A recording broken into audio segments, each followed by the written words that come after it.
Hello my dear friends, thank you for வாட்சிங். Hi bro, this is Nanmozhi. இன்றைக்கி நாம் PGTRB சிலபஸில் இருக்கிற teaching in English in India அப்படின்ற டாபிக் தான் பார்க்க போகிறோம். So let's grow together. Teaching English in India எப்போ வருது அப்படின்னா, இந்தியாவுக்குள்ளே இங்கிலீஷ் ஆஃப்டர் கொலோனியலிசம் தான் வருது. எப்போ அப்படின்னா 1900s லார்ட் மேக்கவுலே அப்படின்ற ஒரு மினிஸ்டர் மினிட்ஸ் அப்படின்ற ஒரு ஒர்க்கை பப்ளிஷ் பண்ணுறாரு. அந்த ஒர்க்கில் என்ன சொல்லியிருக்காரு அப்படின்னா, இந்தியாவுக்கு இங்கிலீஷ் வந்துச்சுன்னா என்னென்ன லாபம்லாம் இருக்குது அப்படின்ற மாதிரி சொல்லியிருப்பாரு. அதே மாதிரி இருக்கிற எல்லா ஸ்கூல்ஸ்லேயும் அது ஒரு கவர்மெண்ட் ஸ்கூலாக இருந்தாலும் சரி, ப்ரைவேட் ஸ்கூலாக இருந்தாலும் சரி, இங்கிலீஷ் கண்டிப்பாக டீச் பண்ணியே ஆகணும் அப்படின்னு சொல்லிட்டு எல்லா ஸ்டேட்ஸில், இந்தியா இருக்கிற எல்லா ஸ்டேட்ஸ்லேயுமே 1950s சட்டம் பாஸ் பண்ணப்பட்டுச்சு. அதுக்கப்புறம் கொஞ்சம் கொஞ்சமாக இங்கிலீஷை இந்தியாவுக்குள்ளே துணிக்கிறாங்க. அதே மாதிரி 1963 இங்கிலீஷ் இந்தியாவோட அட்மினிஸ்ட்ரேஷன் லாங்குவேஜ் ஆகும் அப்படின்னு சொல்லிட்டு ஒரு ஆக்டும் பாஸ் பண்ணப்படுது. ஸோ பார்லிமெண்ட்டில் இந்த ஆக்ட் பாஸ் பண்ணதுக்கப்புறமா இங்கிலீஷ் ஸ்ட்ராங்காக இந்தியாவில் இடம் பிடிச்சிருச்சு. அதுவும் இல்லாமல் இங்கிலீஷ் இந்தியாவுக்கு வந்ததுக்கப்புறம் அது யூனிவர்சல் லாங்குவேஜ்னால இந்தியன்ஸ்க்கு அது ஒரு லாபமாகவும் அமையுது. ஸோ நிறைய பேர் இங்கிலீஷ் கற்றுக்க ஆரம்பிக்கிறாங்க. அப்படி இங்கிலீஷ் கற்றுக்க ஆரம்பிக்கிறப்போ அவங்களுக்கு இங்கிலீஷ் சொல்லிக் கொடுக்கணும்ல. ஸோ டீச்சர்ஸ் எப்படி இங்கிலீஷ் கற்றுக் கொடுக்குறாங்க, LSRW ஸ்கில்ஸ்னு சொல்லுவாங்க. Listening, speaking, reading and writing. இந்த 4 ஸ்கில்ஸையும் தரவாக கற்றுக் கொடுத்தாதான் ஒரு லாங்குவேஜில் ஒருத்தர் மாஸ்டரி ஆக முடியும். ஸோ அந்த மாதிரி English teachers English as a second language அப்படின்னு சொல்லிட்டு ஒன்று சொல்லுவாங்க. ஏன் அப்படின்னா, இந்தியாவில் நம்மளுடைய ப்ரைமரி லாங்குவேஜ் எது அப்படின்னா நம்மளுடைய மதர் டங்க் தான். ஸோ இங்கிலீஷ் நம்ம செகண்ட் லாங்குவேஜ் தான் படிச்சுட்ருக்கோம். ஸோ ESL கற்றுக் கொடுக்குறப்போ டீச்சர்ஸ்க்கு நிறைய இடர்பாடுகள் ஏற்படுது. ஸோ அதெல்லாம் எப்படி விளக்கலாம், எந்தெந்த வகையில் இங்கிலீஷை ஈஸியாக கற்றுக் கொடுக்கலாம் அப்படின்னு சொல்லிட்டு படிக்கிற சப்ஜெக்ட் தான் English teaching English in India. So முன்னாடி நம்ம போகிறதுக்கு முன்னாடி மெத்தடுக்கும் அப்ரோச்சுக்கும் டிஃப்ரென்ஸ் தெரிஞ்சுக்கணும். மெத்தடுனா என்ன, அப்ரோச்னா என்ன அப்படின்னா, அப்ரோச் அப்படிங்கிறது இப்போ ஒரு லிட்ரரி, ஃபார் எக்ஸாம்பிள் எடுத்துக்கலாம். ஒரு லிட்ரேச்சர் ஒரு புக் எடுத்து நான் படிக்கிறேன். For example invisible summer of Juniper ஜோன்ஸ்னு ஒரு புக் எடுத்து படிக்கிறேன் அப்படின்னா, ஸோ நான் என்னுடைய ஸ்டூடெண்ட்ஸை நான் அனலைஸ் பண்ண சொல்கிறேன். அந்த புக்கை ஒவ்வொரு ஸ்டூடெண்ட்ஸும் ஒவ்வொரு அனலைஸ் பண்ணுவாங்க. ஃபார் எக்ஸாம்பிள் ஒருத்தவங்க இந்த நாவலில் இருக்கிற தீம்ஸ் அனலைஸ் பண்ணுவாங்க. இன்னொருத்தர் இந்த நாவலில் இருக்கிற லாங்குவேஜ் எப்படி இருக்குன்னு பார்ப்பாங்க, இங்கிலீஷ் லாங்குவேஜ் எப்படி இருக்குன்னு பார்ப்பாங்க. இன்னொருத்தவங்க இந்த கேரக்டர்ஸை பார்ப்பாங்க. இன்னொருத்தவங்க சென்டென்ஸ் ஸ்ட்ரக்சர் பார்ப்பாங்க. ஸோ இந்த மாதிரி ஒவ்வொருத்தரும் ஒவ்வொரு அப்ரோச்சாக அணுகிறாங்க. இந்த வகையிலலாம் நான் இதை பார்க்க போகிறேன்னு ஒவ்வொருத்தரும் ஒவ்வொரு டாஸ்க் ஃபிக்ஸ் பண்ணிக்கிறாங்க. ஸோ இந்த டாஸ்க் தான் நான் இந்த வகையில் தான் நான் ஒரு நாவலை தீம்ஸ் மூலமாக தான் அணுக போகிறேங்கிறது அப்ரோச்னு சொல்லுவாங்க. ஸோ அந்த அப்ரோச் அணுகுனதுக்கப்புறமா ஸோ இந்த நாவலில் நான் இப்போ தீமை அனலைஸ் பண்ண போகிறேன். எந்த மெத்தடை யூஸ் பண்ணி இந்த அப்ரோச்சை நான் நிறைவேற்ற போகிறேன் அப்படின்றது ஒன்று இருக்குது. தீமை மொட்டையாக போயிட்டு நான் ஒரு நாவல் எடுத்து தீம்ஸில் எழுதுறேன் அப்படின்னா, அந்த நாவலை நான் தரவாக படிக்கணும். அதுக்கப்புறம் நான் அந்த நாவலை தரவாக படித்ததுக்கப்புறம் தீமை மட்டும் எடுக்கிறதுக்குன்னு ஒரு மெத்தட் இருக்கும். ஸோ அந்த நாவல்லேருந்து தீமை மட்டும் எடுக்கிறதுக்கு ஒரு மெத்தடை யூஸ் பண்ணி நான் எடுக்கிறேன்ல, ஸோ அதுதான் மெத்தடுன்னு சொல்லுவாங்க. அப்ரோச் அப்படிங்கிறது போய் நம்ம ஒரு இதை அணுகிறது மட்டும்தான். ஸோ அதை அணுகி எப்படி எந்த மெத்தடை யூஸ் பண்ணி எந்த வழியில் நாம் அதை நிறைவேற்றோம் நம்மளுடைய டாஸ்க்கை அப்படிங்கிறத மெத்தடுன்னு சொல்லுவாங்க. இதுதான் டீச்சிங் இங்கிலீஷ்லேயும் வருது. ஒரு லாங்குவேஜ் ஒருத்தவங்களுக்கு ஒரு ஸ்டூடெண்ட்டு கற்றுக் கொடுக்குறோம் அப்படின்னா எந்த அப்ரோச்சில் நம்ம கற்றுக் கொடுக்க போகிறோம். ஃபார் எக்ஸாம்பிள் நான் போர்டில் சாக்கை வச்சு நடத்தலாம், இல்லை ஒரு யூடியூப் வீடியோ காட்டி இங்கிலீஷ் இதில் இப்போ கற்றுக்கங்கன்னு சொல்லலாம். ஸோ அப்படி தான் நான் இப்போ எனக்கு டெக்னாலஜி யூஸ் ஆகும், இல்லை நான் ட்ரெடிஷ்னல் மெத்தடை யூஸ் பண்ணுறேன்னா அப்படிங்கிறது தான் இம்பார்ட்டன்ட். ஸோ நான் எந்த வழியில் எந்த அப்ரோச்சில் நான் என் ஸ்டூடெண்ட்ஸ்க்கு இங்கிலீஷை கற்றுக் கொடுக்க போகிறேன். இங்கிலீஷ் நான் கற்றுக் கொடுக்குறப்போ இந்த அப்ரோச் தான் நான் யூஸ் பண்ண போகிறேன். நான் ட்ரெடிஷ்னல் அப்ரோச் தான் யூஸ் பண்ண போகிறேன். வெறும் சாக்கும் என் கையில் சாக்கும் நான் பிளாக் போர்டு தான் யூஸ் பண்ண போகிறேன் அப்படின்னா எந்த மெத்தடில் யூஸ் பண்ணுறேன், எந்த மெத்தடில் அப்படின்னா அதுக்கே லிசனிங், வெறும் ஸ்பீக்கிங் மட்டும் கற்றுக் கொடுக்கறதுக்கு ஒரு மெத்தட் இருக்குது, லிசனிங் மட்டும் கற்றுக் கொடுக்கறதுக்கு ஒரு மெத்தட் இருக்குது. ஸோ என்னுடைய டார்கெட் என்ன அப்படின்னா, என் ஸ்டூடெண்ட்ஸ்க்கு நான் இங்கிலீஷை ஃப்ளூயண்ட்டாக கற்றுக் கொடுக்கணும். எதில், ஸ்பீக்கிங்கில் அப்படின்னா அதுதான் என்னுடைய அப்ரோச். ஸோ எந்த மெத்தடை யூஸ் பண்ணி நான் கற்றுக் கொடுக்க போகிறேன் அப்படிங்கிறது தான் மெத்தட். ஸோ இது உங்களுக்கு இந்த டிஃப்ரென்ஸ் புரிஞ்சிருக்கும்னு நம்புகிறேன். அதுக்கப்புறம் நம்ம இதுக்குள்ளே போகலாம். மெத்தட்ஸ் ஆஃப் டீச்சிங் இங்கிலீஷ் அப்படிங்கிறதுக்கு வந்துட்டு நிறைய டைப்ஸ் ஆஃப் மெத்தட் இருக்குது. ஃபஸ்ட்டு மெத்தட் என்ன அப்படின்னா கிராமர் டிரான்ஸ்லேஷன் மெத்தட். இதுதான் வந்துட்டு கிளாசிக்கல் அண்ட் ட்ரெடிஷ்னல் மெத்தட். க்ரீக்லேயா இருந்தாலும் சரி, இந்தியாவிலையா இருந்தாலும் சரி, நம்ம கவர்மெண்ட் இன்ன வரையும் வந்து ஸ்கூலில் சொல்லி கொடுத்துட்ருக்கிறது கிராமர் டிரான்ஸ்லேஷன் மெத்தட் தான். கிராமர் டிரான்ஸ்லேஷன் மெத்தட்னு எதுவும் இல்லை, கிராமர் மட்டும்தான். இங்கிலீஷ் லாங்குவேஜ் கிளாஸஸில் நம்ம உட்காந்தோம் அப்படின்னா மோஸ்ட்லி டீச்சர்ஸ் வந்துட்டு ஒரு ஃபார்முலா எழுதி போட்டு ஆக்டிவ் வாய்ஸ் பாசிவ் வாய்ஸ்க்குலாம் வந்துட்டு ஸ்ட்ரக்சர் மாதிரி எழுதி போட்டுருவாங்க. இதை மனப்பாடம் பண்ணிக்கிட்டிங்கன்னா இது மாதிரியான ரூல்ஸ் எல்லாம் வரும், இந்த மாதிரியான ரூல்ஸ்லாம் வச்சிங்கன்னா இந்த மாதிரியான சென்டென்ஸ் எல்லாம் மேக் பண்ணலாம் அப்படின்னு சொல்லிட்டு சொல்கிறாங்கல்ல. ஸோ ரூல்ஸை மட்டும் மையமாகப்படுத்தி கிராமர் மட்டும் போதும் அப்படின்னு சொல்லிட்டு இங்கிலீஷில் கற்றுக் கொடுக்குறது வந்து கிராமர் டிரான்ஸ்லேஷன் மெத்தட். இது வந்து ரைட்டிங்க்கு மட்டும்தான் யூஸ்ஃபுல்லாக இருக்கும். ஸோ நம்ம இந்தியன் ஸ்டூடெண்ட்ஸ் வந்து நிறைய பேர் இங்கிலீஷில் ரைட்டிங்கில் தப்பு பண்ண மாட்டாங்க, பட் ஸ்பீக்கிங்கில் தப்பு பண்ணுவாங்க. ஏன் அப்படின்னா இந்த கிராமர் டிரான்ஸ்லேஷன் மெத்தட் ரைட்டிங் கிராமருக்கு மட்டும் தான் ஃபோக்கஸ் பண்ணியிருக்கு. அதை தான் நம்மளும் யூஸ் பண்ணிட்டு இருக்கோம். அடுத்தது வந்து பைலிங்குவல் மெத்தட். பைலிங்குவல் மெத்தட்னா என்ன அப்படின்னா கிளாஸ் ரூம்குள்ளே நான் ஒரு இங்கிலீஷ் லாங்குவேஜ் வந்து அஸ் அ டீச்சராக நான் டீச் பண்ணுறேன் அப்படின்னா என்னுடைய மதர் டங்க்கும் மிக்ஸ் பண்ணி நான் டீச் பண்ணும்போது ஸ்டூடெண்ட்ஸ் வந்து நல்லா புரிஞ்சுக்குவாங்க அப்படின்னு சொல்லிட்டு சொல்கிற மெத்தட் தான் பைலிங்குவல் மெத்தட். இது வந்துட்டு நிறைய பேர் யூஸ் பண்ணிட்டு இருக்காங்க இப்போ இங்கிலீஷ் கற்றுக் கொடுக்கறதுக்கு. அடுத்த மெத்தட் என்ன அப்படின்னா டைரக்ட் மெத்தட். டைரக்ட் மெத்தட் எங்கேருந்து ஆரிஜின் ஆச்சு அப்படின்னா 1901 ஃப்ரான்ஸ்லேருந்து ஆரிஜின் ஆச்சு. ஸோ டைரக்ட் மெத்தட் வந்து ஒன்லி இங்கிலீஷ். இப்போ நான் இங்கிலீஷ் கற்றுக் கொடுக்குறேன் அப்படின்னா நான் கற்றுக் கொடுக்கும்போது இங்கிலீஷில் மட்டும்தான் பேசுவேன், என்னுடைய மதர் டங்கை நான் அவாய்ட் பண்ணிடுவேன். நான் தமிழில் வந்துட்டு அவங்களுக்கு எதுவுமே சொல்லித்தர மாட்டேன், ஃபுல் அண்ட் ஃபுல் இங்கிலீஷ் தான். அவங்களுக்கு ஃபஸ்ட்டு புரியாத மாதிரி இருக்கும், அதுக்கப்புறம் கொஞ்சம் கொஞ்சமே என்னோட பேச பேச வந்து அவங்க புரிஞ்சுக்கிட்டே வருவாங்க. ஸோ அந்த மாதிரி கிளாஸ் ரூம்குள்ளே வெறும் இங்கிலீஷ் மட்டும்தான் வந்துட்டு நான் வந்து பேசுவேன். ஸோ அவங்க இங்கிலீஷ் கற்றுக்கணும்னு எந்த டார்கெட் லாங்குவேஜோ அந்த டார்கெட் லாங்குவேஜ் மட்டும் வச்சு அந்த டார்கெட் லாங்குவேஜில் மட்டும் பேசி அவங்களுக்கு வந்து கற்றுக் கொடுக்கறது தான் டைரக்ட் மெத்தட். ஸோ ஸ்பீக்கிங்க்கு எஃபெக்டிவாக இருக்கிறது இந்த டைரக்ட் மெத்தட் தான்.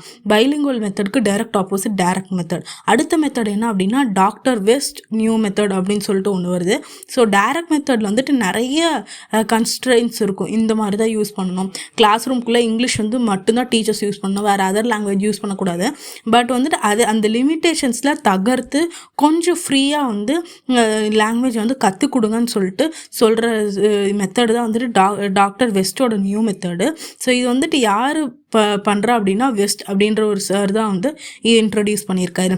அவர் வந்துட்டு நிறைய டைப்ஸ் ஆஃப் ரீடிங் புக்ஸை வந்து இன்ட்ரடியூஸ் பண்ணியிருக்காரு. ஸோ புக்கு ரீட் பண்ணுறது மூலமாக ஒருத்தவங்களோட வெக்காபுலரி வளரும். வெக்காபுலரின்னு என்ன அப்படின்னா கைண்ட்ஸ் ஆஃப் வேர்ட்ஸ், நிறைய சினானிம்ஸ் அண்ட் ஆன்டனிம்ஸில் அவங்க கற்றுக்குவாங்க. வேர்ட்ஸ் அவங்க வந்து கற்றுக்கிறப்போ இங்கிலீஷில் வந்து அவங்களுக்கு யூஸ் பண்ணுறதுக்கு ஈஸியாக இருக்கும். ஸோ இந்த மெத்தடு வந்துட்டு வேர்ட்ஸை வெக்காபுலரியை நிறைய கற்றுக்கிறதுக்கு வந்துட்டு கான்சென்ட்ரேட் பண்ணியிருக்கு. அடுத்தது வந்து நம்ம அப்ரோச்சஸ் பார்க்கலாம். ஸோ ஃபஸ்ட் அப்ரோச் என்ன அப்படின்னா ஸ்ட்ரக்சரல் அப்ரோச். ஸ்ட்ரக்சரல் அப்ரோச்னா என்ன அப்படின்னா ஒரு லாங்குவேஜில் ஸ்ட்ரக்சர் இப்படி தான் இருக்கணும். ஃபார் எக்ஸாம்பிள் இப்போ நம்ம பார்த்துட்டு ஏற்கனவே கிராமர் டிரான்ஸ்லேஷன் மெத்தடில் என்ன சொன்னேன் அப்படின்னா கிராமர் மட்டும்தான் ஒரு இதில் கான்சென்ட்ரேட் பண்ணுவோன்னு சொன்னேன்ல, அதே மாதிரி தான் அப்ரோச்சஸில் வந்துட்டு ஸ்ட்ரக்சரல் அப்ரோச். ஒரு சென்டென்ஸ் நம்ம ரைட்டிங்க்கு வந்துட்டு இந்த அப்ரோச் யூஸ் பண்ணுவோம்.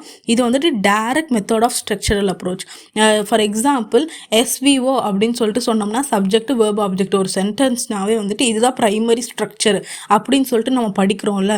ஸோ அதுதான் வந்துட்டு ஸ்ட்ரக்சரல் அப்ரோச். இந்த அப்ரோச் வந்து யார் கண்டுபிடிச்சா அப்படின்னா யூனிவர்சிட்டி ஆஃப் லண்டன்லேருந்து இங்கிலீஷ் டீச் பண்ணணும், ப்ராப்பராக அவங்க இங்கிலீஷ் எழுதணும் அப்படின்னா அவங்க வந்து ஸ்ட்ரக்சரல் அப்ரோச் யூஸ் பண்ணி தான் அவங்களுக்கு வந்து டீச் பண்ணும். ஸோ அவங்க வந்து ரீடிங் அண்ட் ரைட்டிங் வந்து அவங்களுக்கு ப்ராப்பராக அமையிறதுக்கு ஸ்ட்ரக்சரல் அப்ரோச் தான் இம்பார்ட்டன்ட்டு. மோஸ்ட்லி இந்த ஸ்ட்ரக்சரல் அப்ரோச் யூஸ் பண்ணால் ஸ்டூடெண்ட்ஸ் வந்துட்டு எப்படி எழுதணும், எப்படி கரெக்டான ஸ்ட்ரக்சர் யூஸ் பண்ணி எழுதணும் அப்படின்னு கற்றுக்குவாங்க.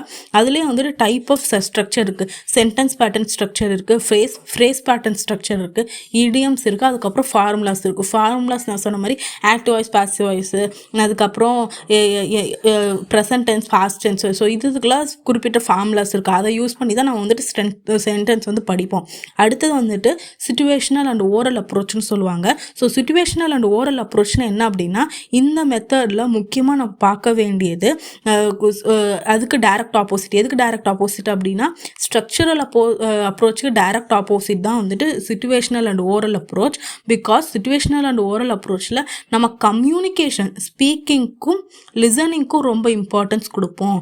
அதுதான் வந்துட்டு சிச்சுவேஷனல் அண்ட் ஓரல் அப்ரோச். நம்ம மதர் டங் நம்ம எப்படி கற்றுக்கிட்டோம், தமிழ்லாம் நம்ம சின்ன வயசில் எப்படி கற்றுக்கிட்டோம், யாராச்சும் நம்மளுக்கு குச்சி வச்சு நீ வந்து தமிழ் பேசி ஆகணும்லாம் சொல்ல, நம்ம சூழலில் ஏற்படுற விஷயங்களை வச்சு தான் கற்றுக்குறோம். ஒரு குழந்தையும் அப்படி தான் கற்றுக்குது. ஸோ அது வந்து நிறைய கேட்கும், அவங்க அம்மா அப்பா தமிழ் பேசுவாங்க, அதை கேட்கும். அதுக்கப்புறம் வந்துட்டு அதுவும் பேச ட்ரை பண்ணும், அவங்க அம்மா என்ன பேசுகிறாங்களோ அதுவே இமிட்டேட் பண்ண ட்ரை பண்ணும். அதுக்கப்புறம் சுச்சுவேஷன் நல்லா டிமாண்ட் ஆக அதுவும் வந்துட்டு நிறைய குழந்தைகள் வந்து அட்வான்ஸாக இப்போ பேசுதுங்க. ஸோ அந்த மாதிரி சுச்சுவேஷன் டிமாண்ட் பண்ணுறப்போ தான் ஒருத்தவங்க மதர் டங் கற்றுக்குறாங்க. அதே மாதிரியான சூழலை எப்படி வந்து ஒரு குழந்தை ஒரு மதர் டங்க்கு கற்றுக்குமோ அதே மாதிரியான சூழலை வந்து இங்கிலீஷ் டீச் பண்ணுறப்பையும் வந்து டீச்சர்ஸ் க்ரியேட் பண்ணணும் அப்படின்னு சொல்கிறாங்க. ஸோ இந்த மாதிரி டீச்சர்ஸ் வந்து க்ரியேட் பண்ணாங்க அப்படின்னா ஸ்டூடெண்ட்ஸ் சீக்கிரமாக வந்து லாங்குவேஜை கற்றுக்க வாய்ப்புகள் இருக்குது. அதுதான் வந்துட்டு சிச்சுவேஷனல் அண்ட் ஓரல் அப்ரோச் அப்படின்னு சொல்கிறாங்க. அடுத்த அப்ரோச் என்ன அப்படின்னா கம்யூனிகேட்டிவ் அப்ரோச். கம்யூனிகேட்டிவ் அப்ரோச்னா என்ன அப்படின்னா சிச்சுவேஷனல் அண்ட் ஓரல் அப்ரோச்லேயே 2 ஸ்கில்ஸ் கற்றுக்கலாம். ஒன்று லிசனிங் ஸ்கில் கற்றுக்கலாம், அடுத்தது வந்துட்டு நம்ம ஸ்பீக்கிங் ஸ்கில் கற்றுக்கலாம். பட் ரீடிங்கும் ரைட்டிங்கும் வராது. பட் கம்யூனிகேட்டிவ் அப்ரோச்சில் வெறும் லாங்குவேஜ் மட்டும்தான் கற்றுக்க முடியும். அதுவும் லேர்னர் சென்டர்ட் அப்ரோச்சாக இருக்கும். லேர்னருக்கு தான் இங்கே முக்கியமாக இம்பார்ட்டன்ஸ் கொடுக்கணும், டீச்சருக்கு அதில் வேலையே இருக்கக்கூடாது. ஸோ லேர்னர்ஸ் தான் வந்துட்டு இப்போ ஒரு லாங்குவேஜ் வந்து ஒரு கற்றுக் கொடுக்க ஒரு டீச்சர் வராங்க அப்படின்னா கம்யூனிகேட்டிவ் அப்ரோச்சை பொறுத்த வரையும் ஸ்டூடெண்ட்ஸை நிறைய பேச விட்டு வேடிக்கை பார்க்கணும்.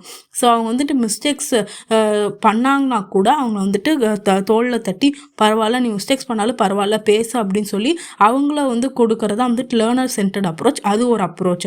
அதுக்கப்புறம் எக்லெக்டிக் அப்ரோச்னு என்ன அப்படின்னா இது வந்துட்டு பெஸ்ட் அப்ரோச்னு கூட சொல்லலாம். பிகாஸ் எல்லா மெத்தட்ஸ்லேயும் நம்ம வந்து நிறைய மெத்தட்ஸ் பார்த்தோம்ல, grammar translation method, direct method. So இந்த மாதிரி எல்லா மெத்தட்ஸ்லேயும் பெஸ்ட்டான வேஸெல்லாம் எடுத்து ஒன்றா பண்ணுறது தான் வந்துட்டு எக்லெக்டிக்ஸ் அப்ரோச். ஸோ பெஸ்ட் பாயிண்ட்ஸ் எல்லாம் எடுத்து ஒன்றா இருக்கப்போ அந்த பெஸ்ட் வேஸை வந்துட்டு ஒன்றா போட்டு அந்த குட் பாயிண்ட்ஸாக மட்டும் அந்த டிஃப்ரெண்ட் மெத்தட்ஸை ஒன்றாக்கி பண்ணுற அப்ரோச் தான் வந்துட்டு எக்லெக்டிக் அப்ரோச். எக்லெக்டிக் அப்ரோச் ஸ்டூடெண்ட்ஸ்க்கு வந்துட்டு ரொம்ப பிடிக்கும். ஸோ இப்போ ரீசெண்டாக இதெல்லாம் வந்துட்டு முன்னாடி இருந்த அப்ரோச்சஸ். ரீசெண்டாக இப்போ வந்துட்டு ஸ்டூடெண்ட்ஸ்கிட்டையும் டீச்சர்ஸ்கிட்டையும் ட்ரெண்டிங்கில் இருக்கிற இது என்னென்ன அப்ரோச்சஸ், என்னென்ன மெத்தட்ஸ்னு பார்க்கலாம். ஸோ இதெல்லாம் யூஸ் பண்ணி இப்போ இங்கிலீஷ் வந்துட்டு டாப்பாக கற்றுக் கொடுத்துட்ருக்காங்க இந்தியாவில். ஃபர்ஸ்ட் வந்துட்டு டோட்டல் ஃபிசிக்கல் ரெஸ்பான்ஸ். இது வந்து 1900s ரொம்ப ஹிட்டான ஒன்று. டோட்டல் ஃபிசிக்கல் ரெஸ்பான்ஸ்னால் ஒன்றும் இல்லை, எல்கேஜி பாப்பாங்களுக்குலாம் நம்ம ரைம்ஸ் சொல்லி தருவாங்கள்ல. ஸோ இங்கிலீஷில் ரைம்ஸ் சொல்லி தந்தாங்கன்னா ஜானி எஸ் பாப்பானா அவங்க கையெல்லாம் அசிச்சுக்கிட்டு பாட்டு பாடிக்கிட்டே வந்துட்டு அந்த ரைம் வந்துட்டு அப்படியே ரிசைட் பண்ணுவாங்க. ஸோ அந்த ரைம்ஸ் வந்துட்டு அவங்களுக்கு வந்து எப்படி மனப்பாடம் ஆகுதுன்னே தெரியாமல் அந்த ஃபோட்டோ டான்ஸ் ஆடி பாட்டு பாடி அந்த டீச்சர் வந்து டீச் பண்ணுறாங்க. அதுதான் வந்து டோட்டல் ஃபிசிக்கல் ரெஸ்பான்ஸ்னு சொல்லுவாங்க. அந்த மாதிரி சொல்லுவாங்க. அதுக்கப்புறம் சில பிக்சர்ஸ் காட்டுவாங்க. ஒரு லாங்குவேஜ் வந்து ஒரு ஸ்டூடெண்ட் கற்றுக்கணும் அப்படின்னா டீச்சர்ஸ் வந்து டிஃப்ரெண்ட் டைப்ஸ் ஆஃப் பிக்சர்ஸ் காட்டுவாங்க, இல்லை வந்துட்டு டிஃப்ரெண்ட் கைண்ட்ஸ் ஆஃப் வீடியோஸ் போட்டு காட்டுவாங்க. இதுதான் வந்துட்டு டோட்டல் ஃபிசிக்கல் ரெஸ்பான்ஸ்னு சொல்லுவாங்க. ஸோ ஒரு லாங்குவேஜை வந்து கற்றுக்கிறதுக்கு முக்கியமாக ஸ்பீக்கிங்கில் தான் வந்துட்டு இது கான்சென்ட்ரேட் பண்ணோம். இதை யார் ஃபஸ்ட்டு இன்ட்ரடியூஸ் பண்ணாங்க அப்படின்னா டெவலப் பண்ணாங்க அப்படின்னா ஜேம்ஸ் ஆஷர். இவர் வந்துட்டு ஒரு சைக்காலஜி ப்ரொஃபஸர். அதுக்கப்புறம் வந்துட்டு டீச்சரும் ஸ்டூடெண்ட்டும் இங்கே வந்துட்டு ரொம்ப இம்பார்ட்டண்ட்டான ரோல் ப்ளே பண்ணுவாங்க. அதுலேயும் வந்துட்டு டோட்டல் ஃபிசிக்கல் ரெஸ்பான்ஸில் டீச்சர் வந்துட்டு ரொம்ப ஆக்டிவாக இருந்தால் மட்டும் ஸ்டூடெண்ட்ஸ் வந்து லாங்குவேஜ் வந்து ஈஸியாக கற்றுக்க முடியும். அடுத்து வந்துட்டு ட்ரெண்டிங்கில் இருக்கிறது எது அப்படின்னா கம்யூனிகேட்டிவ் லாங்குவேஜ் டீச்சிங்னு சொல்கிறாங்க. ஸோ இந்த கம்யூனிகேட்டிவ் லாங்குவேஜ் டீச்சிங்னா என்ன அப்படின்னா இது ஒரு மெத்தட் இன்ட்ரடியூஸ்டு பை சார்ல்ஸ் ஏ கியூரன் அப்படின்னு சொல்கிறாங்க. அவரோட சேர்ந்து நிறைய அசோசியேட்ஸ் வந்துட்டு இந்த லாங்குவேஜ் இந்த இதை வந்து டெவலப் பண்ணியிருக்காங்க. ஸோ கம்யூனிட்டி லாங்குவேஜ் லேர்னிங்னா என்ன அப்படின்னா ஒரு டீச்சர் அண்ட் ஸ்டூடெண்ட் மட்டும் கற்றுக்காமல் ஒரு கொலாபரேட்டிவாக நிறைய பேர் சேர்ந்து ஒரு குரூப்பில் இன்வால்வ் ஆகி லாங்குவேஜ் வந்து கற்றுக்கிறது. ஸோ இது வந்துட்டு ஒரு கவுன்சிலர் கிளைண்ட் ரிலேஷன்ஷிப் மாதிரி இருக்குமா இந்த லாங்குவேஜ் வந்து கற்றுக்கும் போது ஸ்டூடெண்ட்டுக்கும் லேர்னருக்கும் டீச்சருக்கும் லேர்னருக்கும் உள்ள ரிலேஷன்ஷிப் வந்து கவுன்சிலருக்கும் கிளைண்ட்டுக்கும். கவுன்சிலர்னா என்ன அப்படின்னா ஒரு சைக்கியாட்ரிஸ்ட் வந்து அவர் பேர் கவுன்சிலர்னு சொல்லுவாங்க. ஸோ சைக்கியாட்ரிஸ்ட் கிட்ட ஒரு கிளைண்ட் வராங்க அப்படின்னா அவங்கள எப்படி டீல் பண்ணுவாங்க. ஸோ சைக்கியாட்ரிஸ்ட் எல்லாருமே வந்துட்டு கிளைண்ட்டை அவங்களுடைய அந்த வராங்கள அவங்க அந்த கிளைண்ட்டை வந்துட்டு ரொம்ப ஜட்ஜே பண்ண மாட்டாங்க. அவங்கள வந்துட்டு மோர் சப்போர்ட் தான் பண்ணுவாங்க. அவங்க மனசில் இருந்து அவங்க என்ன இருக்காங்க அப்படின்னு சொல்லிட்டு தெரிஞ்சுக்கணும் தான் ஆசைப்படுவாங்க. அப்படி அவங்களுக்கு எப்படியாவது ஹெல்ப் பண்ணி அவங்கள வந்து க்யூர் பண்ணிடணும்னு நினைப்பாங்க சைக்கியாட்ரிஸ்ட். அதே மாதிரி தான் லாங்குவேஜ் கற்றுக்கிற வர ஸ்டூடெண்ட்ஸ்கிட்ட டீச்சர்ஸ் வந்துட்டு அதே மாதிரி தான் பிஹேவ் பண்ணணும். எப்படி ஒரு கிளைண்ட்டுக்கிட்ட ஒரு கவுன்சிலர் பிஹேவ் பண்ணுறாரோ அதே மாதிரி தான் ஒரு டீச்சர் வந்து ஒரு ஸ்டூடெண்ட் கிட்ட பிஹேவ் பண்ணணும். அவங்கள ஜட்ஜ் பண்ணாமல் காமாக உட்காந்து அவங்களுக்கு வந்து இந்த லாங்குவேஜை கற்றுக் கொடுக்கணும்னு சொல்கிறாங்க. ஸோ அதுதான் வந்துட்டு கம்யூனிட்டி லாங்குவேஜ் லேர்னிங்னு சொல்கிறாங்க. ஸோ இதுலேயே 3 மெத்தட் இருக்குது. ஒன்று வந்து சைலண்ட் வேனா என்ன அப்படின்னா, இது வந்துட்டு இந்த கம்யூனிட்டி லாங்குவேஜ் லேர்னிங்கில் நிறைய ரிசர்ச்சஸ் வந்துட்டு நிறைய இதை வந்துட்டு பாஸ் பண்ணாங்க. ஸோ இந்த மாதிரி வந்துட்டு இப்போ ஸ்டூடெண்ட்ஸ் டீச்சர் வந்து பேசிவாக இருக்குது, ஸ்டூடெண்ட்ஸ் வந்து ஆக்டிவாக இருந்து அவங்கள வந்துட்டு சப்போர்ட் பண்ணணும், டீச்சர்ஸ் வந்து சப்போர்ட் பண்ணணும் அப்படின்னா எந்தெந்த வகையில எல்லாம் சப்போர்ட் பண்ணலாம் அப்படின்னு சொல்லிட்டு நிறைய பேர் வந்து நிறைய இதை சொல்லியிருக்காங்க. அதில் சைலண்ட் வே அப்படின்னு சொல்லிட்டு ஒரு வே இருக்குது. அதை வந்து இன்ட்ரடியூஸ் பண்ணது யார் அப்படின்னா கேலப் கெட்டாங்னோ அப்படின்னு சொல்லிட்டு ஒருத்தர் வந்து இன்ட்ரடியூஸ் பண்ணுறாரு. அது வந்து ப்ரைமரியாக எதை ஃபோக்கஸ் பண்ணுது அப்படின்னா, சைலண்ட் வேனா என்ன அப்படின்னா டீச்சர் வந்துட்டு ரொம்ப அமைதியாக இருந்துருவாங்க. அவங்க கிளாஸில் வாயவே திறக்க மாட்டாங்க, ஸ்டூடெண்ட்ஸ் மட்டும் தான் பேசிக்கிட்டே இருப்பாங்க. ஸோ ஒரு லாங்குவேஜை மறுக்க வந்துட்டு ஸ்டூடெண்ட்ஸை பேச விட்டு டீச்சர் கேட்பாங்க. ஸோ ஸ்டூடெண்ட்ஸ் வந்து எங்கேயாவது தப்பு பண்ணாங்க அப்படின்னா அவங்கள கரெக்ட் பண்ணுறது மட்டும் தான் டீச்சரோட வேலையாக இருக்கும். அப்படி வந்து சைலண்ட்டாக இருக்கும்போது ஸ்டூடெண்ட்ஸுக்கு வந்து டீச்சர் எதுவுமே சொல்லலைன்னா ஒரு கான்ஃபிடென்ஸ் லெவல் வரும். அதன் மூலமாக அவங்களால வந்து ஈஸியாக கற்றுக்க முடியும் லாங்குவேஜை. ஸோ இதுவும் வந்துட்டு லேர்னர் சென்டர்ட் அப்ரோச்னு கூட சொல்லலாம். அடுத்தது வந்து என்ன அப்படின்னா சஜஸ்டோபீடியான்னு சொல்கிறாங்க. சஜஸ்டோபீடியானா என்ன அப்படின்னா, இந்த மெத்தட் இன்ட்ரடியூஸ் பண்ணது ஒரு பல்கேரியன் சைக்கியாட்ரிஸ்ட் ஜார்ஜ் லார்சனார் அப்படின்னு சொல்லிட்டு ஒருத்தர் இது பண்ணியிருக்காரு. சஜஸ்டோபீடியானா என்ன அப்படின்னா, சூழல் வந்து கற்றுக்கிறதுக்கு ரொம்ப இம்பார்ட்டன்ட் அப்படின்னு சொல்லிட்டு சஜஸ்டோபீடியா சொல்லுது. ஸோ நம்ம இப்போ ஒரு கிளாஸ் ரூமில் உட்காந்துருக்கோம் அப்படின்னா வெறும் பெஞ்சு போட்டு போரிங்கான சூழலில் இருந்தால் ஒருத்தவங்களால ஈஸியாக லாங்குவேஜை கற்றுக்க முடியாது அப்படின்னு சொல்லி சொல்கிறாங்க. ஸோ சூழலே மாற்றுங்க அப்படின்னு சொல்லி சொல்கிறாங்க. சூழலில் இன்ட்ரெஸ்டிங்கான பிக்சர்ஸ்லாம் கிளாஸ் ரூம் முழுக்க ஒட்டி, அதுக்கப்புறம் ஒரு மெலடியான மியூசிக் வந்து பேக்ரவுண்டில் வந்து போட்டு விட்டு கிளாஸ் ரூமை செட் பண்ணாங்க அப்படின்னா டீச்சர் நடத்துகிறப்போ அந்த பேக்ரவுண்டான மியூசிக் வந்துட்டு உள்ளே போகும். அதுக்கப்புறம் நல்ல சேர், நல்ல டேபிள், ஃபர்னிச்சர்லாம் நல்லா ஹைஃபையாக போட்டு ஒரு ஸ்டூடெண்ட்டை உட்கார வச்சு ஒரு ஃபாரின் செட்டிங்கில் உட்கார வச்சோம்னா இந்தியன் ஸ்டூடெண்ட்ஸ் வந்துட்டு இங்கிலீஷ் கல்ச்சருக்கு வந்து பழகுவாங்க. ஸோ அதன் மூலமாக அவங்க வந்து லாங்குவேஜை ஈஸியாக லேர்ன் பண்ணிக்கலாம் அப்படின்னு சொல்லிட்டு சஜஸ்டோபீடியா சொல்லுது. இதுதான் சூழலை வந்து கிரியேட் பண்ணிட்டு அதுக்கப்புறம் வந்துட்டு டீச்சர் வந்து டீச் பண்ணா அப்படிங்கிறது இந்த மெத்தட். அடுத்தது வந்துட்டு என்ன அப்படின்னா இன்டராக்டிவ் அப்ரோச். இது வந்துட்டு இங்கிலீஷில் சிபிஎஸ்சி சிலபஸில் இப்போ புதுசாக வந்து கொண்டு வந்திருக்காங்க. ஸோ இங்கிலீஷ் வந்துட்டு ஈஸியாக டீச் பண்ணுறதுக்கு CBSE central board of secondary education வந்து கொண்டு வந்த மெத்தட் தான் இன்டராக்டிவ் அப்ரோச். அப்படின்னா ஸ்டூடெண்ட்ஸோட நம்ம பேச தான் இங்கிலீஷ் வளரும்.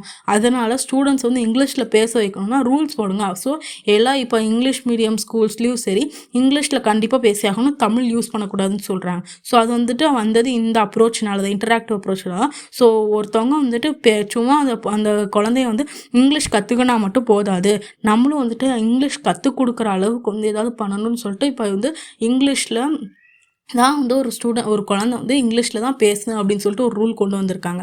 ஸோ இதன் மூலமாக அது சும்மா ஒரு லாங்குவேஜை கேட்டுட்டு மட்டும் இருக்காமல் அந்த லாங்குவேஜை திரும்ப பேசுறதுக்கு வந்துட்டு வாய்ப்புகள் ஜாஸ்தி அமைதி இந்த மெத்தட் மூலமாக. அடுத்தது இம்பார்ட்டண்ட்டான மெத்தட் என்ன அப்படின்னா communicative language teaching. So communicative language டீச்சிங்னா என்ன அப்படின்னா, ஒரு லாங்குவேஜ் வந்துட்டு ஒருத்தவங்களுக்கு கற்றுக் கொடுக்கறதுக்கு அந்த லாங்குவேஜையும் கற்றுக் கொடுக்கணும், அதே மாதிரி அந்த லாங்குவேஜில் LSRW ஸ்கில்ஸ்னு சொல்லல. ஸோ 4 ஸ்கில்ஸையும் தரவாக கற்றுக் கொடுக்கறதுக்கு ட்ரை பண்ணுற மெத்தட் தான் வந்துட்டு கம்யூனிகேட்டிவ் லாங்குவேஜ் டீச்சிங். ஸோ எந்த அளவுக்கு ஒருத்தவங்களுக்கு வந்து கம்யூனிகேஷன் ஸ்கில்லை வளர்த்து விடுறோமோ இங்கிலீஷில், அதே மாதிரி அந்த டீச்சர் வந்து ஸ்டூடெண்ட்ஸ்க்கு கிராமர் ஸ்கில்லும் கொண்டு போய் கொடுக்கணும்.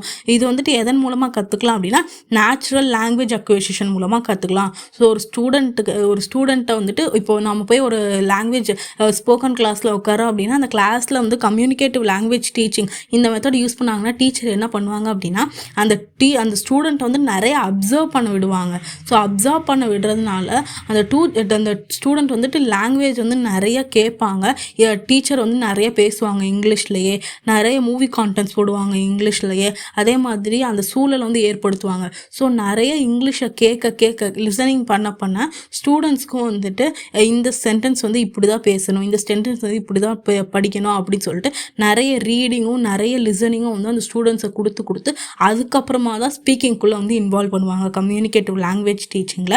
ஸோ அந்த மாதிரி கம்யூனிகேட்டிவ் லாங்குவேஜ் டீச்சிங்கில் அப்புறமா ஒரு இன்குபேஷன் பீரியடுக்கு அப்புறமா, இன்குபேஷன் பீரியட்னா நிறைய அப்சர்வ் பண்ணணும். அந்த குழந்தை அப்சர்வ் பண்ணதுக்கப்புறமா அது பேசுச்சு அப்படின்னா அதோடைய லாங்குவேஜ் வந்து வேறு லெவலில் இருக்கும் அப்படின்னு சொல்லிட்டு சொல்கிற மெத்தட் தான் கம்யூனிகேட்டிவ் லாங்குவேஜ் டீச்சிங். அடுத்து வந்துட்டு cooperative language learning. Cooperative language லேர்னிங்னா என்ன அப்படின்னா இதுலையாவது வந்துட்டு எல்எஸ்ஆர் கம்யூனிகேட்டிவ் லாங்குவேஜ் டீச்சிங்கில் எல்எஸ்ஆர்டபிள்யூ ஸ்கில்ஸில் ஏதாவது ஒரு ஸ்கில்ஸ் விட்டு போகும். பட் கோஆப்ரேட்டிவ் லாங்குவேஜ் லேர்னிங்கில் 4 ஸ்கில்ஸையும் கற்றுக்கிறதுக்கு வந்துட்டு இப்போ இன்க்யூபேஷன் பீரியடில் பார்த்தோம்னா லிசனிங்கே வந்துட்டு அதிகமாக டைம் போயிடும். இந்த சிஎல்டி மெத்தடில், சிஎல்டினா கம்யூனிகேட்டிவ் லாங்குவேஜ் டீச்சிங் மெத்தடில் வெறும் லிசனிங்கே வந்துட்டு அவங்க நிறைய பீரியட் எடுத்துக்குவாங்க. ஸோ ஸ்போக்கன் கிளாஸ் எத்தனை வருஷத்துக்கு தான் அட்டன் பண்ணுறது? 2 வருஷத்தில் 1 வருஷம் வெறும் லிசனிங்லேயே போயிடும் அவங்களுக்கு டைமு. பட் கோஆபரேட்டிவ் லாங்குவேஜ் லேர்னிங்கில் என்ன பண்ணுறாங்க அப்படின்னா 4 ஸ்கில்லையும் வளர்த்துக்கிறதுக்கு ப்ராப்பரான டைமை வந்து பிரிங்க. அவங்களுக்கு வந்து 4 ஸ்கில்ஸும் நல்லா வளரணும். அதே மாதிரி நேட்டிவ் ஸ்பீக்கர் பேசுவாங்கள்ல, அதே மாதிரி இங்கிலீஷ் வந்து நேட்டிவ் ஸ்பீக்கர் மாதிரி அவங்க பேசணும். கிராமரும் அவங்களுக்கு நல்லா இருக்கணும். அதே மாதிரி நிறைய வேர்ட்ஸும் யூஸ் பண்ணணும். ஸோ இந்த மாதிரியான ஒரு சூழல் அமைச்சு அவங்களுக்கு வந்து இந்த 4 லாங்குவேஜ் இந்த 4 ஸ்கில்ஸையும் கரெக்டாக கற்றுக் கொடுக்க வேண்டியது வந்து உங்கள் பொறுப்புன்னு சொல்லிட்டு இந்த மெத்தட் சொல்லுது. ஸோ கோஆப்ரேட்டிவ் லாங்குவேஜ் லேர்னிங் மெத்தடை வந்து யூஸ் பண்ணோம் அப்படின்னா ஒரு குழந்தை வந்துட்டு 4 ஸ்கில்ஸும் கற்றுக்கும். கிராமர் அண்ட் ப்ரொனவுன்சியேஷன் அண்ட் வெக்காபுலரியும் வந்துட்டு கரெக்டாக அமையும் சொல்கிறாங்க. ஸோ அடுத்த மெத்தட்ஸ், அதர் மெத்தட்ஸ், இதில் ரீசெண்டாக ட்ரெண்டிங்கில் இருந்த வரையும் கோஆப்ரேட்டிவ் லாங்குவேஜ் லேர்னிங் வரையும் இருந்திருக்கு. ஸோ அதர் மெத்தட்ஸில் இங்கிலீஷில் என்னென்னு பார்க்கலாம். ஃபர்ஸ்ட் மெத்தட் வந்துட்டு மல்டிமீடியா பேஸ்டு லாங்குவேஜ் லேர்னிங், MBLLன்னு சொல்கிறாங்க. So multimedia based language learning வந்து ரீசெண்டாக வந்திருக்கு. ஏன் அப்படின்னா நிறைய டெக்னாலஜிஸ் வந்துட்டு இம்ப்ரூவ் ஆகிட்டே வருது. ஸோ இங்கிலீஷை வந்துட்டு இம்ப்ரூவ் பண்ண, ஒரு லாங்குவேஜை வந்து இம்ப்ரூவ் பண்ண நிறைய ஆன்லைன்லேயே நிறைய மெத்தட்ஸ் வந்துருச்சு. ஒரு குழந்தை வந்துட்டு வாட்ஸ்அப்பில் வந்துட்டு கிட்டத்தட்ட சேட் பண்ண ஆரம்பிச்சிச்சு. ஸோ அப்படி சேட்டிங்கில் கூட வந்து இமோஜிஸ்லாம் யூஸ் பண்ணிட்டு வராங்க. ஸோ அந்த இமோஜிஸ், அந்த டெக்ஸ்ட் மூலமாக எப்படி வந்து குழந்தை வந்து இங்கிலீஷ் கற்றுக் கொடுக்கலாம் அப்படின்னு சொல்லிட்டு சொல்கிறாங்க. ஸோ நிறைய ஆப்ஸ் கூட வந்துட்டு இப்போ வந்துடுது. டேரெக்டாக வந்துட்டு ஒரு நாள் வாட்ஸ்அப்லேயே வந்துட்டு அவங்களுக்கு வந்து ஒவ்வொரு நாளும் இங்கிலீஷில் வந்துட்டு ஒரு வெக்காபுலரி வந்து சென்ட் பண்ணுறாங்க. ஸோ இந்த மாதிரி வாட்ஸ்அப் யூஸ் பண்ணி எப்படி ஒருத்தவங்க வந்துட்டு லாங்குவேஜ் வந்து லேர்ன் பண்ணலாம் அப்படின்னு சொல்கிறாங்க. ஃபார் எக்ஸாம்பிள் வாட்ஸ்அப்பில் கூட இப்போ தினமும் ஒரு குரூப் க்ரியேட் பண்ணி டீச்சர் என்ன பண்ணலாம் அப்படின்னா ஸ்டூடெண்ட்டுக்கு தினமும் ஒரு வேர்டு அனுப்பலாம். ஒரு வேர்டு அனுப்பி அதோட மீனிங் அனுப்புனாங்க அப்படின்னா அந்த டெக்ஸ்ட் மூலமாக ஸ்டூடெண்ட்ஸ் வந்துட்டு ஈஸியாக லேர்ன் பண்ணிக்க வந்து ஜாஸ்தியாக வாய்ப்புகள் இருக்குது. அதுக்கப்புறம் நிறைய இங்கிலீஷ் சாங்ஸ்லாம் வந்து கேட்க வந்துட்டாங்க. மியூசிக்கு, பிக்சர்ஸ்லாம் நிறைய பார்க்குறாங்க. ஸோ இந்த மாதிரி வந்து இங்கிலீஷ் வந்து யூனிவர்சல் லாங்குவேஜ் ஆனதுனால அவங்களால இங்கிலீஷ் வந்து ஃபோன் யூஸ் பண்ண தவிர்க்கவே முடியாது. ஸோ மல்டிமீடியா பேஸ்டு லாங்குவேஜ் லேர்னிங்க்கு போயிட்டாலே ஒரு ஸ்டூடெண்ட் வந்து ஈஸியாக இன்டராக்ட் பண்ணுறதுக்கு ஜாஸ்தி வாய்ப்புகள் அப்படின்னு சொல்லிட்டு இந்த மெத்தடில் சொல்கிறாங்க. அடுத்தது வந்துட்டு content based learning. Content based லேர்னிங்னா என்ன அப்படின்னா முக்கியமாக லாங்குவேஜோட ஸ்ட்ரக்சருக்கு இம்பார்ட்டன்ட் கொடுக்காம, எதுக்கு ரீடிங்க்கும் ரைட்டிங்க்கும் இம்பார்ட்டன்ட் கொடுக்காம வெறும் இங்கிலீஷ் அஸ் செகண்ட் லாங்குவேஜ் ஸ்பீக்கிங்க்கு மட்டும் இம்பார்ட்டன்ஸ் கொடுங்க. ஸோ கான்டென்ட், நான் என்ன பேசுகிறேன், இந்த சுச்சுவேஷனுக்கு ஏற்ற மாதிரி நான் வந்து எப்படி பேசுகிறேன் அப்படிங்கிறத இம்பார்ட்டன்ட்டு. ஸோ நான் எழுதுறது கூட எனக்கு இம்பார்ட்டன்ட் இல்லை அப்படின்னு சொல்லிட்டு ஒருத்தவங்க நினச்சாங்க அப்படின்னா, நான் இப்போ ஃபாரினில் போய் ஒர்க் பண்ணோம் அப்படின்னா முதல்ல வந்து எனக்கு எழுதுறதெல்லாம் வேணாம், ஸ்பீக்கிங் தான் நான் முதல்ல இம்பார்ட்டன்ட் அப்படின்னு சொல்கிறவங்களுக்கு வந்து கான்டென்ட் பேஸ்ட் லேர்னிங் ரொம்ப இம்பார்ட்டன்ட். பிகாஸ் இந்த ஸ்பீக்கிங்க்கு மட்டும்தான் இம்பார்ட்டன்ஸ் கொடுப்பாங்க இந்த டைப் ஆஃப் லேர்னிங்க்கு. அடுத்தது வந்துட்டு task based language learning. Task based language லேர்னிங்னா என்ன அப்படின்னா ஸ்பீக்கிங் ஸ்கில்லையோ இல்லை LSRW ஸ்கில்ஸை வளர்க்குறதுக்கு டாஸ்க் மாதிரி வச்சு அவங்களுக்கு வந்து லாங்குவேஜ் வந்து டீச் பண்ணுவாங்க. டாஸ்க்னா என்ன அப்படின்னா இப்போ வந்துட்டு குரூப்பாக வந்து இதை செய்யுங்க, குரூப்பாக வந்து ஒரு கான்வர்சேஷன் மாதிரி மேக் பண்ணுங்க அப்படின்னு சொல்லி ஒரு டீச்சர் என்ன பண்ணுவார் அப்படின்னா 4 ஸ்டூடெண்ட்ஸை கூப்பிட்டு நீங்கள் வந்து பஸ்ஸில் போய் ஏறுறீங்க. ஸோ பஸ்ஸில் வந்துட்டு இந்த 3 பேத்தையும் மீட் பண்ணுறீங்க, இவங்களோட வந்து எப்படி பேசுங்கன்னு சொல்லிட்டு இந்த 4 ஸ்டூடெண்ட்ஸ் ஒரு கான்வர்சேஷன் மாதிரி மேக் பண்ண சொல்கிறது. ஸோ இந்த மாதிரி வந்து டாஸ்க்கு கொடுத்து வந்து ஒரு லாங்குவேஜை வந்து லேர்ன் பண்ண வைக்கிறது. அதுக்கப்புறம் கண்டினியூஸ் அண்ட் காம்ப்ரிஹென்சிவ் எவால்வேஷன் கொண்டு வராங்க. ஸோ இந்த மாதிரி லாங்குவேஜ்லாம் வந்துட்டு இந்த மாதிரி ஒவ்வொரு மெத்தடில் வந்துட்டு லேர்ன் பண்ணிட்டு வராங்க. இப்போ ரீசெண்டாக என்ன ஆகுது அப்படின்னா சிபிஎஸ்சி போர்டு வந்து லாங்குவேஜை மட்டும் அசஸ் பண்ணுறதுக்கு மட்டும் ஒரு கைண்ட் ஆஃப் மெத்தட் கொண்டு வந்திருக்காங்க. என்ன மெத்தட் அப்படின்னா CCE மெத்தட். இந்த மெத்தட் மூலமாக 6th-லேருந்து 10th குழந்தைங்க வரையும் ஈஸியாக ஒரு லாங்குவேஜில் வந்துட்டு அவங்க எப்படி அவங்க வந்து பெர்ஃபார்ம் பண்ணுறாங்க அப்படின்னு சொல்லிட்டு அவங்க பெர்ஃபார்மன்ஸை எவால்வேட் பண்ணுறதுக்கு வந்துட்டு இந்த கிரேட் சிஸ்டம், இந்த எவால்வேஷன் சிஸ்டம் கொண்டு வந்திருக்காங்க. ஸோ 60% வந்து அவங்க தியரி அட்டென்ட் பண்ணுவாங்க, 40% வந்து அவங்க யூஸ் பண்ணுற இன்ட்ராக்ஷன் மெத்தடை வச்சு வச்சு அவங்களுக்கு வந்து மார்க் போடுவாங்க, லாங்குவேஜ் மார்க்கு. அதுக்கப்புறம் நம்ம நிறைய மெத்தட்ஸ் பார்த்தாச்சு, அப்ரோச் பார்த்தாச்சு. ஸோ இந்தந்த வகையில் வந்து நம்ம டீச்சர்ஸ் இப்போ டீச்சிங்க்கு வந்து நிறைய மெத்தட்ஸ் இருக்குது, நிறைய அப்ரோச் இருக்குது. ஸோ ஒருத்தவங்க வந்துட்டு ஒரு ஸ்டூடெண்ட்டுக்கு வந்து லாங்குவேஜை டீச் பண்ணணும்னு நினச்சாங்க அப்படின்னா இதில் எந்த மெத்தட் வேணாலும் யூஸ் பண்ணலாம். ஸோ எந்தெந்த ரிசோர்ஸஸை வச்சு நம்ம வந்து டீச் பண்ண முடியும். ஒரு குழந்தைக்கு வந்து நம்ம வந்து இந்தந்த மெத்தட் அப்ரோச்சில் யூஸ் பண்ணி டீச் பண்ணலாம். பட் மாடர்ன் வேர்ல்டு டெக்னாலஜியை யூஸ் பண்ணி நம்ம எப்படிலாம் யூஸ் பண்ணலாம், எந்தெந்த ரிசோர்ஸஸில் நம்ம இங்கிலீஷ் வந்து டீச் பண்ணுறதுக்கு யூஸ் பண்ணலாம்னு பார்க்கலாம். பிகாஸ் வெறும் பிளாக் போர்டு அண்ட் சாக்கை வச்சே வந்து டீச் பண்ணால் போர் அடிச்சு போயிடும்ல. ஸோ அதுக்கு வந்து யூஸ் பண்ணுற ஃபஸ்ட் எய்டு அது எது அப்படின்னா விஷுவல் எய்டு என்ன அப்படின்னா கண்ணால் பார்த்து ஒரு குழந்தை வந்து அப்சர்வ் பண்ணி படிக்கிறது.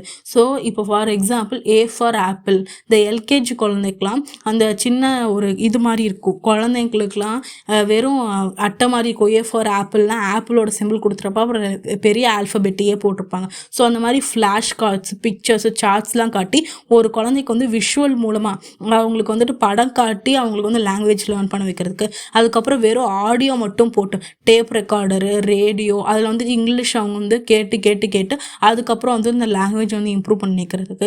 இல்லாட்டி ஆடியோ விஷுவல் எய்ட்ஸ் தான் டெலிவிஷன், வெறும் அதில் வந்து படமும் வரும், அதே மாதிரி அவங்க கேட்கவும் செய்வாங்க அந்த லாங்குவேஜ். ஸோ அந்த மாதிரி படமும் சேர்ந்து வரும்போது அவங்களால ஈஸியாக கற்றுக்க முடியும் அப்படின்னு சொல்லிட்டு ஆடியோ விஷுவல் எய்ட்ஸ் வந்து இப்போ டீச்சர்ஸ் வந்து மாடர்ன் யூஸ் பண்ணுறாங்க. அதுக்கப்புறம் டீச்சர் மேட் எய்ட்ஸ், டீச்சர் வந்துட்டு உருவாக்கின சார்ட்ஸ், மேப்ஸ், மாடல்ஸ்லாம் யூஸ் பண்ணி வந்து ஸ்டூடெண்ட்ஸ்க்கு வந்து கற்றுக் கொடுக்குறாங்க. ஸோ இந்த மாதிரி டிஃப்ரெண்ட் கைண்ட்ஸ் ஆஃப் ரிசோர்ஸஸும் வந்து இப்போ டீச்சிங்காக யூஸ் பண்ணிட்டு இருக்காங்க. இந்த மெத்தட்ஸ் இல்லாமல் ப்ரோக்ராம்டு லேர்னிங்கும் வந்துட்டு இப்போ போயிட்டுருக்கு. இதெல்லாம் வந்துட்டு மேன்மேடு தானே. ஸோ அதே மாதிரி ப்ரோக்ராம்டு லேர்னிங்னா என்ன அப்படின்னா மிஷின் லேர்னிங்னு சொல்லுவாங்க. ஸோ ஒரு லாங்குவேஜ் வந்துட்டு கற்றுக்கிறதுக்கு டைப் ஆஃப் ப்ரோக்ராமிங் யூஸ் பண்ணி கூட வந்து லாங்குவேஜ் வந்து கற்றுக்க முடியும். என்னென்ன ப்ரோக்ராமிங் அப்படின்னா linear programming, branching programming and mathematics programming. அந்த ப்ரோக்ராமிங்லேயே அவங்க முக்கியமாக கண்டுபிடிச்சது எது அப்படின்னா லாங்குவேஜ் லேபு.